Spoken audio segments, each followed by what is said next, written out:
On this episode of Watch Stuff with Us, the Pitt episode 4 recap, review, and a little bit of breakdown.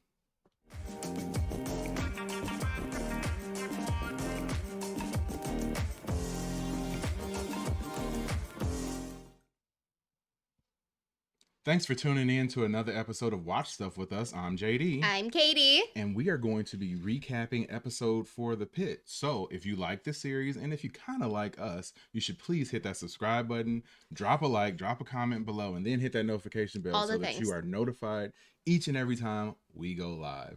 So what I was thinking as far as breaking down this episode was we kind of would hit everything sort of chronologically the way the episode sort of unfolded.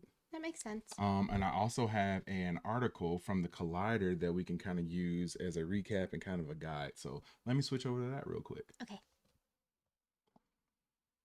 All right. So the episode 4 was entitled 10 a.m. So yeah, I mean, pretty easy to figure that out, but or why it's called that, since every episode is an hour. Is an hour. So yeah, pretty cool. The first thing that I had written down was that Robbie broke down a bit. Yes. He had his situation where he went to the bathroom and he had been dealing with the family who was losing their father. And the room that they were in was the room that his mentor had passed away in. Yes. And it's very triggering. He saw the fox and it triggered him. And poor guy. Yeah, that was rough. That was rough to see. One cool thing that I noticed from reading this article was that Noah Wiley, who stars as Dr. Robbie, actually wrote and directed this episode as well. Oh, that's cool. Yeah. And before we get like super deep into it, I felt that this was the best episode of the series. I was definitely, yes, more intrigued by this one. It wasn't as slow paced. It wasn't as dull, I guess. Kind of, this one was a little bit more, it had more feeling behind the characters, and there was one part that still annoyed me a little, but we can get to that in a bit. We'll get to it. One of the things that I noticed right away was that I think we have to kind of change our perspective on the show, and that they give almost equal time to the doctors as characters, if not slant even more so towards the actual emergency room patients, because I feel like I gained a lot of like sort of back knowledge on the patients, and that they're working to develop them as characters on the show and not just the doctors, which is when you watch medical dramas normally, it's like the doctors are front and center. You learn everything about them. Right. But with this show, you're learning about the doctors, but you're also learning a lot about the patients and like their background, and just to see like the sort of mini arc that the patients went through, who were the brother and sister that they were losing their father.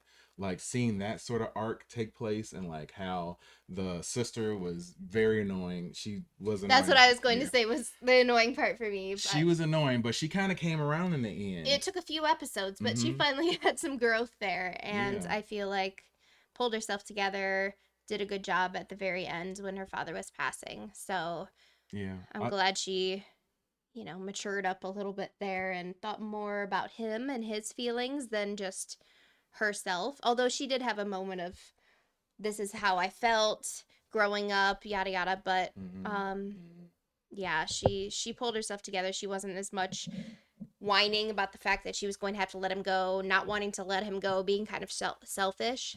So she was selfless at the end. I thought that breakdown, and you got the picture of it here, the you hold the memories that he came up with, like that was amazing. And the way that he broke down that, you want to thank them for something. You say I love you, you say thank you, you say I forgive you, and please forgive me. Like, oh my God, like I got kind of choked up hearing that. Like that was really cool. Like I want to remember that when I have to go through losing someone, in the future, and being able to process things that way. I thought that was really cool. Did he say it was like a Hawaiian thing that they do? That's cool. Yep. That's really cool. I really enjoyed that. I thought that was a great way of thinking about it.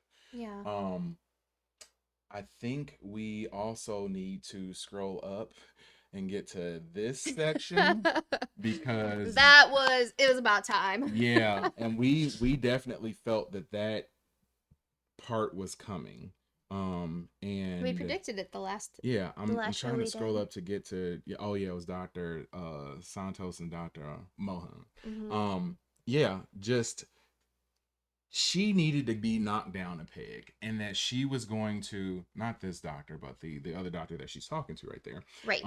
needed to have to deal with a situation that was going to cause an error, and it be her fault. I thought it might end up with somebody like actually dying, but it didn't in this Thankfully, situation. it didn't go But that yeah, it got extreme, but close. It got close. she made a Yeah. bad call. Yeah, and we talked about that. We talked about that the last episode, that She's so she was hell gonna bent do on being, something. yep, she was so strong willed. She thought she knew everything, and it ended up biting her in the butt Yep. because then her patients started going downhill, and everybody was upset with her for the choice she made. Right, right. And it was good to see her sort of humbled, and then the way she handled it, I kind of thought that she would like still roll with the, oh, it's whatever, it's the choice I made. And but no, she looked kind of shook by it. She did. She She seemed to looked kind of actually take it in, and right. yeah. Right. So yeah, that's definitely an arc for her. So I'm interested to see in the next episode where she goes from here. If she's going to bounce back to her sort of conceited and uppity kind of ways, or is she going to allow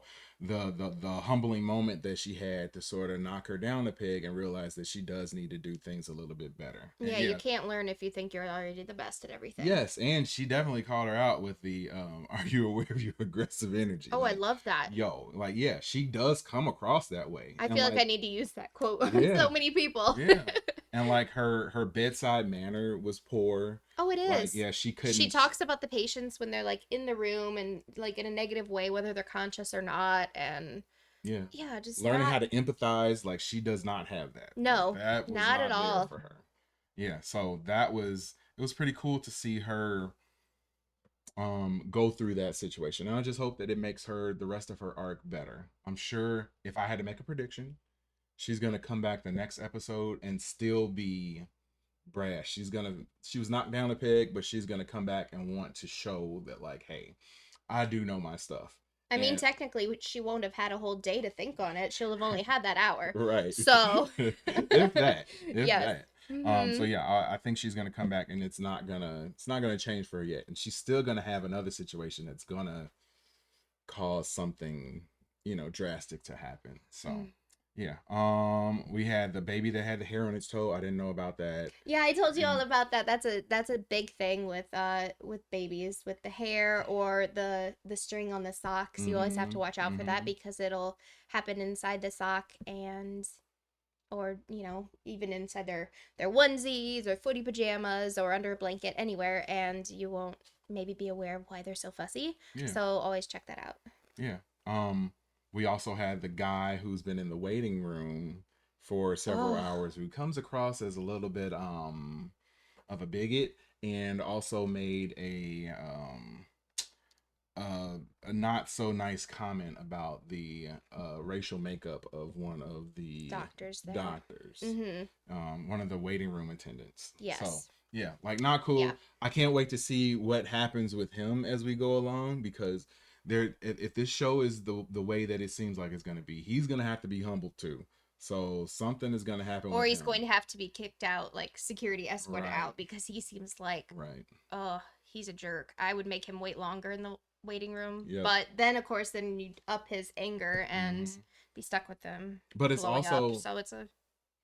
very Mm. realistic. I feel like they have Yeah. to, in a real ER, You you would always deal have with people like somebody that all that's the throwing a time. fit, yeah, about having Yep. to wait because they don't feel like they need to wait. Yep. Their condition's always worse. Yep. And yeah, I think the other major thing in this, besides what we covered already, was the guy known as the Kraken. Oh my goodness, no. That.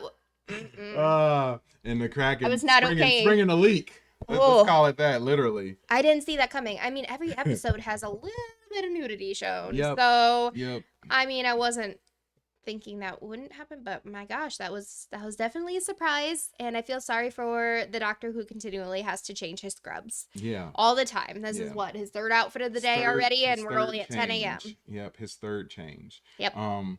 But yeah, I think that this episode was the best of the series thus far. I know it ended sort of on a cliffhanger with the folks in the sort of waiting room and the guy who was there a little bit before, who was having a normal conversation, and then it came back and he was like having a seizure. So I'm Mm-hmm. interested to see what happens there and how they're going to deal with that situation. Mm-hmm. One thing I didn't like about this episode was this whole sort of subplot of the placing bets on what happened with The the ambulance. ambulance. Like, yeah, Yeah. like I feel like they were trying to be funny, but like that just made me think like, well, you're in the ER, you shouldn't be joking around like in a situation like that. That's But knowing, probably kind yep, of realistic because you exactly have how to it have really something is. that's gonna, not be so depressing all the time. Right. Ooh, also that one on the well, that's Oreos. Those look delicious too. But the patient that's on the screen there, I Mhm. wanted to say that I loved how they handled that about Yes. noticing in the Yes. computer that she had been misgendered Mm-hmm. and have making sure that was corrected for Mm-hmm. her. Mm-hmm. So I just thought that, everybody should be making sure that that is updated in the Yeah, system. and that was a plus one for the young doctor who I wasn't so fond of the last episode. That she Yeah. noticed something like that. Hmm. So yeah, that was cool. I thought the Kudos way to they her. dealt with the entire situation was good. I was nervous that they were going to say that this woman had like harmed herself, and what I'm Yeah. realizing about this too is that every situation isn't some major situation. Some of it is just normal. Like yeah, she just cut herself I will accidentally. say the description though of how the bottle didn't like Yeah, go in a explode. million Mm-hmm, pieces, how it mm-hmm, was just like two pieces. The mm-hmm. doctors kind of looked at each other like, Yeah, and it but made me question it too. yeah, but I mean, I guess if her mental health seemed okay in that Mm-hmm. situation, you Mm-hmm. just kind of got to let her go. You can't just hold Yeah. everybody back Now, assuming we things. can reserve our right to go back if they come back and she comes back at another point in time during the season and like, oh, there's this other mishap or accident. Then we are, yeah, Yeah, then looking there's into gonna that be a little bit something. more. But at least I kind of like that they have certain things that are big, certain things that are little. It's just like it's a true day in the life. Not Yeah. everything is going to be some monumental, huge situation. Something is just going to be as simple as a hair around a baby's toe or somebody getting a cut. Yeah. It doesn't have to necessarily turn into something crazy. No. So yeah, there you have it. Episode 4 recapped. I hope you and guys. I hope You you and all guys. enjoyed our recap of this. If you are watching the show, let us know what you think. We've gotten some awesome comments thus far, so we want your comment too. Let us know in the comments below what you think of the episode. Comment. What do you think is going to happen in the next episode? We will be here to discuss it with you, just as we have all the other episodes in the series. We are getting to the point now where we're going to be busy. There's a lot of stuff coming up. We got Yellow Jackets coming up. We got Thankfully. Friendly Neighborhood Spider-Man coming up this week. Yes. We got what else? We got Daredevil Born Again coming up, and we're gonna I be know. That's gonna covering be that so good. live every week. So yeah, we got a lot of stuff coming up. Please hit that like button, hit the subscribe button, drop a comment below, hit the notification bell. Also, we are one sub away from our 300 sub. We would love if you are our Do it. Be our sub. 300th, Or and then 301 comment or and 310. say you were the 300th. Yes. I would like to please. know who it is. Yes, 100%. Maybe So we'll we do a can shout special you out. shout out. Yes. Sync. Double sync. Triple sync. Yo Yo me me a a Coke. Coke. Yo me two Cokes. Yo me three Cokes. Yo me all the Cokes. Love you. Thanks for watching this show. We really appreciate you, and we will see you when we see you next time. Peace.